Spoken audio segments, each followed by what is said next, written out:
எனக்கு நல்ல ஞாபகம் இருக்கு.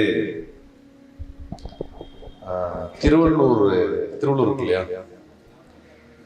திருவள்ளூர் பக்கத்துல ஒரு போலீஸ் ஸ்டேஷன்ல காலையில இருந்து சாயங்காலம் 5:45 வரைக்கும் நான் உட்கார்ந்து ஒரு பிரச்சனைக்கு ஒரு 10-11 ஆண்டுகள். அது எதுக்கு என்று சொன்னால், இந்த மாதிரிதான் திருமண விஷயத்தில் தானா முடிவெடுத்து ஒரு பொண்ணு போயிருச்சு, அவங்க அப்பா அம்மா எல்லாம் நல்லா செட்டில் நல்லா தெளிவா இருக்கிறாங்க, ஆள் பார்க்கணும்.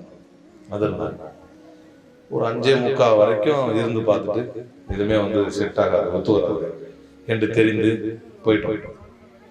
அப்பா அவர் சொன்னாரு, இத்தனைக்கும் மதரசாவில் படித்து ஆலிம் பட்டமும் பெற்று இருந்த ஒரு பெண்.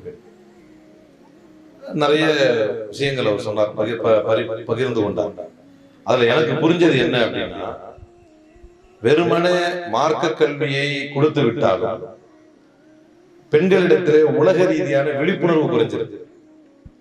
நாட்டில் நம்மளை சுற்றி என்ன நடக்குது, நான் நாளைக்கு போன ஜும்மால கூட நம்ம பள்ளியிலேயே சொன்னேன், பெரம்பூர்ல போன ஜும்மா, அதாவது போன மாசம் ஜும்மால சிலர் சொல்கிறார்கள், என் முன்னாடிக்கு காசு கொடுத்தோட என்ன தெரியாது பெருமையா சொல்லிக்கிறாங்க. இது பெருமையே கிடையாது.